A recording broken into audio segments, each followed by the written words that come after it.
All right, let's take a turn north, or actually south from Canada, to the U.S. coaching situation, which is obviously very much up in the air. We know that an announcement is looming next week. U.S. men's national team legend Tab Ramos has some thoughts on what might happen. Quote, I hope we go after an international coach. We just need somebody to come in for 18 months who knows the World Cup and can prepare this team the best he can to give this team the best shot at having a great World Cup. This was in an interview with Soccer America. He uses the word international, but I guess unless he's talking about bringing Bob Bradley or Bruce Arena back, he's talking about a foreign coach. So, Casey, what do you think about the words of your former teammate here? Do you agree? I have no problem with what Tab's saying. I think a lot of it is really let's find the absolute best coach available for whatever parameters are there, and don't worry about a 5-year plan, an 8-year plan, a 10-year plan. Why don't you worry about the immediacy of the World Cup in 2026? And if it means you go get, for lack of a better word, kind of a mercenary coach just to go do a job, then go do a job. What do you think? Can I ask a question? Yeah. Is the Question with a question? do you think the best possible coach you can get for the U.S. men's national team would be American? No. I don't Okay, think so. there you go. Go get the best possible coach. But if we look at the history of... not American, if they don't fit in that criteria, if it can't be an American because they're not good enough, then they're not good enough. If he happens to be from France, he's from France. Enough, if he happens to be from Germany, then from Germany. If we look at the history of the position, it has been filled. Oh, excuse me. It has been filled almost entirely with Americans. Yeah. And in some examples to great success. There must be a reason for that. What's great success? Well, I mean, Bruce Arena took them to the quarterfinals in 2002. You always talk about Bob Bradley's great teams that accomplished amazing things at the 2009 Confederations Cup. Is that what you want? But you know a coach isn't going to just instantly snap their fingers and now we're World Cup winning, so is competitive. There, is there no value? But I will say this, the right coach, as Morocco proved, can give you a sense of security going into a tournament, an identity, and the confidence to compete. However you do that. Now, while you may say the Bruce Arenas, the Bob Bradleys, who U.S. Soccer owes a lot to, the U.S. men's national team program owes a lot to, what gets everybody excited about this team is the pool of players. And if the pool of players is as great as it's ever been, if that's the claim we are making, if that's what fans, pundits, if that's what everybody sponsors wants to believe, you have to give them the necessary tools to succeed.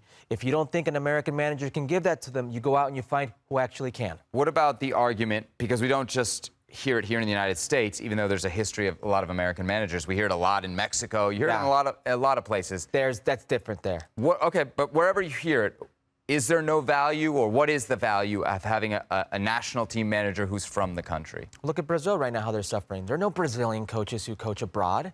So you're going with Dorival Jr., who's had 26 teams in his tenure, 5 in the last 4 years. You need, as a country, I don't care where you're from, to supply your team, men's or women's, with the best possible, under your circumstances and control, coach that you can. That's really, the women's team went out and reset the market. They've got the #1 coach in the world coaching the U.S. women's national team, The #1 coach in the world. Do the men have that? And if you can get better, you go better. Whether it's American or Martian, you go. He mentions Emma Hayes. She's obviously not American. Do you think that's going to impact, either in a good way or a bad way, her taking over this team? I think just because she's an excellent coach and she's knowledgeable and she has an identity, I think that is what's so attractive about her. And she's successful. She's basically completed soccer. What about the outside perspective? Does that maybe give her a little more gravitas in a situation where clearly the U.S. team needs something new? Yeah, I feel like some of the players on the team, especially the younger ones, maybe the inexperienced ones, are like, wow, now I really have to show up. And now I really have to perform well, because if I don't, then she's going to take me out and put somebody else in.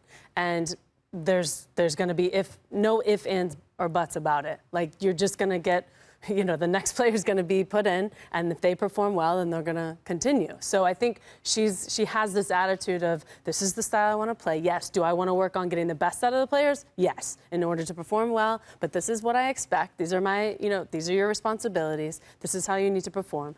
And I think that's what is really attractive about her and how she is going to be so successful with this team. Ellie, do you think there was a case where things had gotten so comfortable for the women's national team.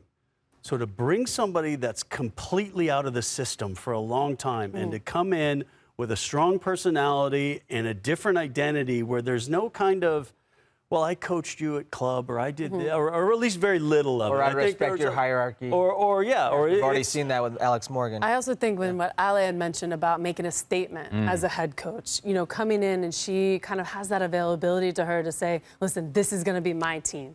And I think that is what is also so valuable about her and having a coach, a foreign coach. Is that what this player pool needs, Casey? What you're asking about the women, is that what the men's national team needs, a shakeup from an outside source? Potentially, but also, when I was in Orlando before the Brazil game, I'm talking to some of my friends who are at some of the hierarchy at U.S. Soccer. But I also said the only way that Emma Hayes is allowed the authority is if U.S. Soccer gives her the authority.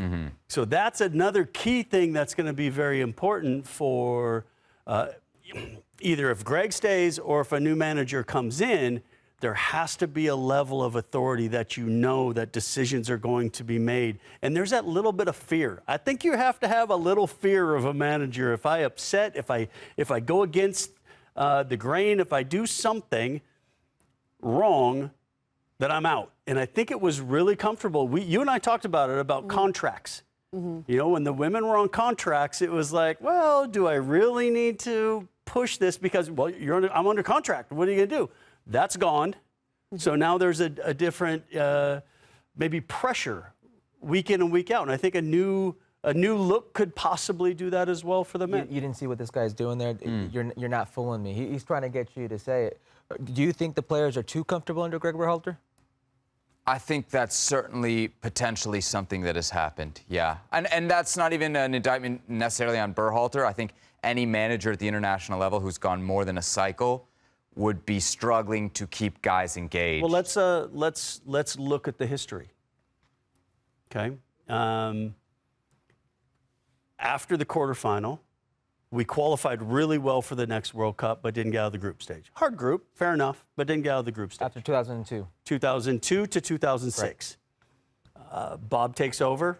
You guys have a great run, get out of the group stage. Great. Next time, gone before, because results didn't go well, Jurgen comes in. Yeah. Jurgen has a fantastic run, gets out of a really, really hard group. Next group, qualifying blip.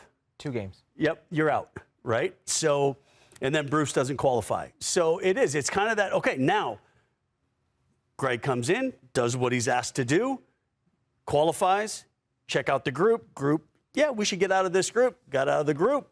Now the second round, some issues. So I don't know if there is that comfort, familiarity, what it is in that next cycle that doesn't quite have the edge that the first cycle had. I think to your point about people or teams feeling comfortable, maybe, and you might disagree, you know the players on that group well, there was a lot of comfort with Vlatko and Anovsky. If you heard players talk about Vlatko, it was very, it was almost reverential at times. They seemed to very much like him, and yet I think the thing that Emma Hayes is going to bring is that she's going to make a lot of people uncomfortable right away. Yeah, but I think in that uncomfortability, like you continue to grow as a player. I think when you get too comfy and you know, it starts to get a little bit boring. You don't really have that excitement anymore. You're not really enjoying it, and you have to be able to play with fun, freedom, and focus. And when you don't have that, and you end up not wanting to go to training because you're not learning anything new. So now I think they ruffled some feathers. They got somebody in here who can really implement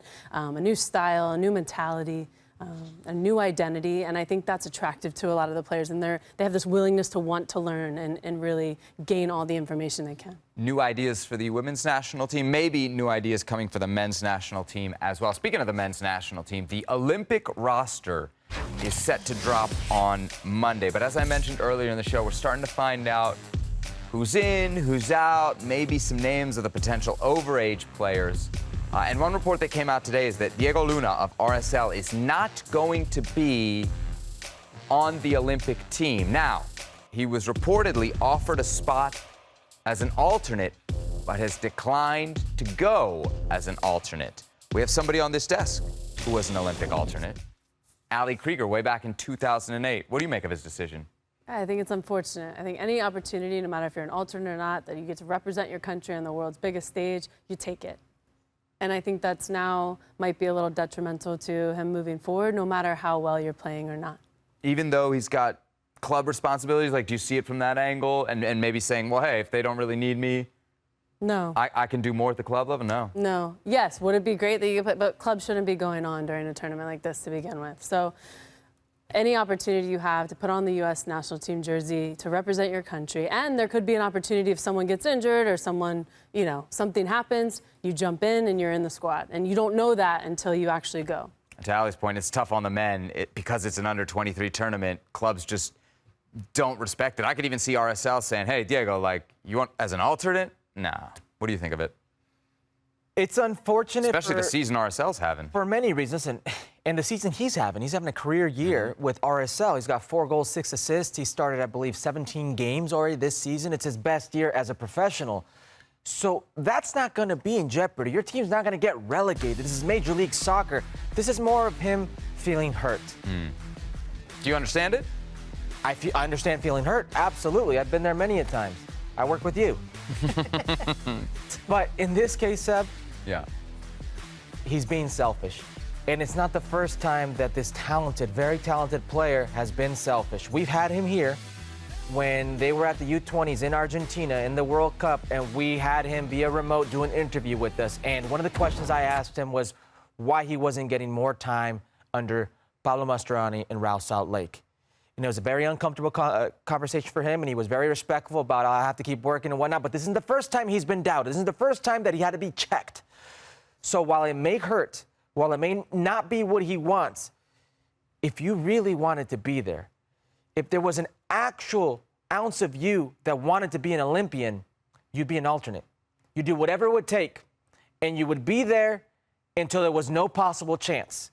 But saying, no, I'm not going, is just saying I'm putting myself and my feelings ahead of this team in this country. I'd take it a step further, and I'd say that if your overall ambition is to be a men's national team player, to be in World Cups, and you've told the organization that I'm not willing to take these little steps here, what's that saying you for your commitment later down the road?